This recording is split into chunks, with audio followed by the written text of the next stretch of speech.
तो हेलो नमस्कार दोस्तों। तो आज की वीडियो में हम लोग इंग्लिश का जो सो पार्ट स्टार्ट करने वाले हैं, क्योंकि हम लोग पिछला क्लासेस जो सो एक सीरीज स्टार्ट कर चुके हैं जिसमें हम लोग डिजिटल इलेक्ट्रॉनिक्स पढ़ रहे हैं। ठीक है, तो मैं सोचा कि क्यों नहीं साथ ही साथ जो सो इंग्लिश का भी एक सीरीज स्टार्ट कर दिया जाए।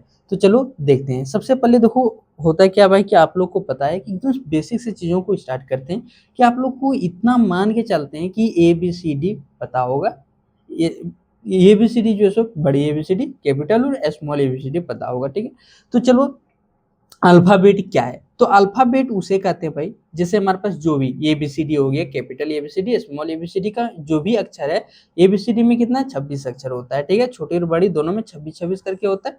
तो अल्फाबेट जो है सो वही है। ठीक है, तो 26 इसमें अल्फाबेट होता है। ठीक है, अब अल्फाबेट जब मिलता है तो अल्फाबेट से हम अरेंज करके क्या बनाते हैं, लेटर बनाते हैं। ठीक है, और लेटर को जब हम अरेंज करते हैं तो लेटर अरेंज होके क्या बनता है, वर्ड वर्ड बनता है। ठीक है, और वर्ड्स को अरेंज करके हम कोई क्लाउज बनाते हैं, और क्लाउज को जब हम अरेंज करते हैं तो सेंटेंस बनते हैं। लेकिन इसमें एक चीज को आपको ध्यान रखना है कि सबका एक मीनिंग होना चाहिए, एक मीनिंगफुल होना चाहिए। ठीक है, तो सेंटेंस से हमारे सेंटेंस में क्या हो सकता है भाई कि बहुत सारे सब्जेक्ट होगा, ऑब्जेक्ट होगा, वर्ब होगा, प्रीडिकेट होगा और कॉम्प्लीमेंट्स होगा। ये सारी चीजें आगे हम लोग सारी चीज को समझेंगे कि सब्जेक्ट होता क्या है, ऑब्जेक्ट क्या होता है, प्रीडिकेट क्या होता है। अभी हम ब्रीफली सारी चीजों के बारे में थोड़ा बहुत बता रहे हैं। ठीक है, तो सबसे पहले बात करते हैं कि what are the essential things for being subject और ऑब्जेक्ट। की सब्जेक्ट और ऑब्जेक्ट क्या है कि दुनिया का कोई भी चीज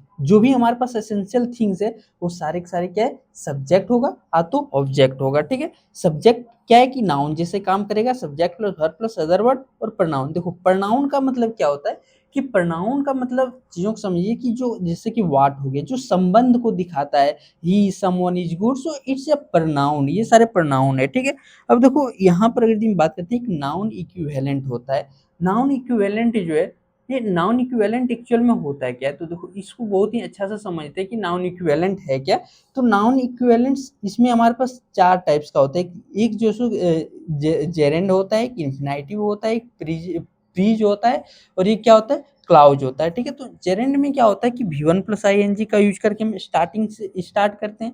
इन्फिनेटिव में क्या करते हैं 2 प्लस V1, और इसमें जो सो क्या होता है कि देखो अब हम बोल सकते हैं कि walking is good, to walk is good. इस तरह से हम यहाँ पर क्या कर सकते हैं, सेंटेंस को बना सकते हैं। ठीक है, अब यहाँ से हम स्टार्ट करें अगला सेंटेंस को। एक की देखो कर रहा है कि आई वॉन्ट टू गो, मतलब आई यहाँ पर क्या है, सब्जेक्ट है, वांट क्या है, ये वर्ब है। ठीक है, और टू प्लस ये क्या है, गो, मतलब ये क्या है, ऑब्जेक्ट है। ठीक है, तो सब्जेक्ट जो होता है देखो, सब्जेक्ट हमारे दो कैटेगरी का हो सकता है, एक लिविंग और एक नॉन लिविंग हो सकता है। ठीक है, तो लिविंग क्या है कि देखो लिविंग हम उसको कहेंगे कि जो 90% ड्यूअर है, 90% ड्यूअर है, तो उसको हम बोलेंगे कि भाई ये लिविंग और लिविंग जैसा काम भी कर रहा है, तो उसको हम बनाएंगे टेंस में रखेंगे। ठीक है, उसको हम टेंस में बनाएंगे। लेकिन अगर कोई नॉन ड्यूअर है, नॉन लिविंग चीज है, और नॉन ड्यूअर भी 90% है, तो उसको हम क्या बनाते हैं, पेसिव वॉइस में बनाते हैं उससे वो सारे सेंटेंस का। सपोज दैट कि कलम टूट गया।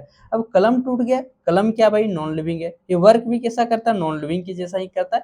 तो यहाँ पर लिखेंगे क्या कि ए पेन इज ब्रोकन, क्योंकि इसका रूल होता है पेसिव वॉइस के। आगे हम लोग हर एक रूल को बहुत ही बारीकी से समझने वाले हैं। ठीक है, जैसा कि एक सेंटेंस है हमारे पास, ये सेंटेंस थोड़ा सा फ्रेम में फिट कर ले रहे हैं कि देखो मैं थक गया हूँ। ठीक है, तो बहुत सारे लोग बनाएंगे कि भाई हम पढ़े हुए कि चुका है, चुकी है, या है, ये है, फलना है, तो हम सिंपल प्रेजेंट टेंस में बनाएंगे। ठीक है, लेकिन मैं बोलूंगा कि भाई वो गलत है, क्योंकि अगर मैं थक गया है, दुनिया का वैसा कोई काम देखो कर रहा है कि अगर लिविंग है और डूयर भी होना चाहिए 90%, तब उसे टेंस में बना सकते हो। लेकिन ये देखो मैं लिविंग तो हूँ लेकिन थक गया हूँ, लिविंग होते हुए भी मैं ये जवाब दे रहा हूँ कि मुझसे काम नहीं हो पाएगा अब।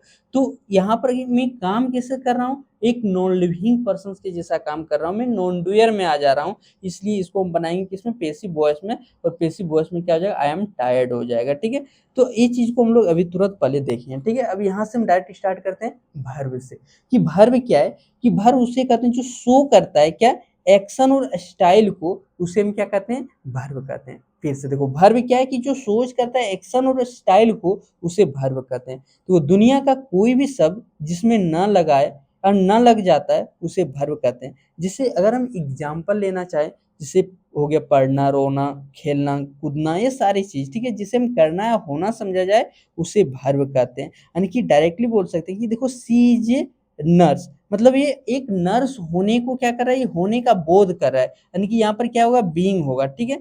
ये से तो इज़ हमारा क्या है कि वर्ब है, ठीक है? यहाँ पर कर रहा है ही गोज़ टू दिल्ली, कि वह जो सो दिल्ली जाती है। तो अगर वो दिल्ली जा रही है, तो ये क्या कर रहा है कि जाने का काम कर रहा है, यानी कि ये डूइंग का काम कर रहा है, ठीक है? तो the word that stands for doing or being something is called verb. अगर यदि पूछे कि वर्ब क्या है, तो डेफिनेशन बहुत ही सिंपल है कि the word that stands for doing or being something is called verb. उसे क्या कहते हैं? वर्ब कहते हैं, ठीक है? अब देखो वर्ब जो सो हमारे पास कितने टाइप्स के होते हैं, तो अगर हम वर्ब की बात करें तो वर्ब 2 टाइप्स के होते हैं, एक डूइंग और एक बीइंग होते हैं। डूइंग ये इसको मेन वर्ब में रखते हैं, और जो बीइंग जो है इसको हम ऑक्सिलरी वर्ब कहते हैं। ऑक्सिलरी वर्ब टोटल कितना होता है? 24 होता है। अभी हम बहुत ही बारीकी से हर एक 24 ऑक्सिलरी वर्ब को समझेंगे, लेकिन इससे पहले थोड़ा-सा ये जान लेते हैं कि रेगुलर वर्ब और इर्रेगुलर वर्ब में डिफरेंस क्या है भाई? तो regular verb, irregular verb, transitive verb, intransitive verb, finite verb और इनफिनाइट वर्ब। देखो रेगुलर वर्ब में क्या होता है कि रेगुलर वर्ब में देखो अगर यदि किसी का सारे के सारे फॉर्म क्या हो कि डिफरेंट हो, तो उसको हम रेगुलर वर्ब में रखते हैं। जैसे कि हम बोल सकते हैं गो, वेंट, गॉन, गोइंग, गॉज, तो इसमें कोई भी मैचिंग नहीं है। सारे के सारे वर्ब का फॉर्म क्या है कि डिफरेंट है। तो इस वजह से हमारा ये रेगुलर वर्ब में। इरेगुलर वर्ब का मतलब वो होता है कि किसी का 2 या 2 से अधिक फॉर्म अगर यदि सेम हुआ, तो उसे हम इरेगुलर वर्ब में रखते हैं। जैसे कि cut, cut, cut, cutting, cuts हो गया, ठीक है? तो ये मेरा क्या है, इरेगुलर वर्ब में। लेकिन इससे पहले थोड़ा बेहतरीन तरीके से समझ लेते हैं पूरा ऑक्सिलरी वर्ब का 24 का 24, ठीक है? तो अगर हम बात करें ऑक्सिलरी वर्ब की, तो ऑक्सिलरी वर्ब को 3 पार्ट्स में डिवाइड किया गया है। पहला क्या है कि हमारे पास प्रिंसिपल ऑक्सिलरी वर्ब, अनदर क्या है भाई, मॉडल्स एंड सेमी मॉडल। जो प्रिंसिपल ऑक्सिलरी वर्ब है वो 11 होता है, मॉडल जो है सो कितना 10 होता है, और सेमी मॉडल्स कितना 3 होता है, ठीक है? तो प्रिंसिपल ऑक्सिलरी वर्ब के अंदर क्या है हमारे पास, is, am, are, was, were, do, does, did, has, have, had, यानी कि ये 11 है जो कि प्रिंसिपल ऑक्सिलरी वर्ब है। मॉडल्स के अंदर क्या है कि will, shall, would, should, can, could, may, might और मस्ट, आउट टू, की ये 10 जो है सो मॉडल्स है। और सेमी मॉडल्स में जिसको रखा गया नीड है, डेयर है और यूज टू है, ठीक है? तो मैं उम्मीद करता हूँ कि आप लोगों को आज जितना मैं पढ़ाया हूँ समझ में आया होगा। आप लोगों को ये वीडियो कैसा लगा कमेंट में ज़रूर बताएं, और एक प्यारा सा कमेंट हैशटैग इंग्लिश ज़रूर कर दें, ताकि अगला अगला पार्ट में हम लोग देखने वाले हैं कि टेंस वगैरह कैसे क्या होता है, टेंस क्या है, कि वर्ब का फॉर्म क्या होता है, V1, V2, V3, V4, V5, हर एक चीज़ को बहुत ही बारीकी से स्टेप बाय स्टेप करके मैं समझाने वाला हूँ। तो तब तक जो सो आप वीडियो को लाइक कर दीजिए, चैनल को सब्सक्राइब कर दीजिए। जय हिंद, मिलते हैं नेक्स्ट वीडियो में।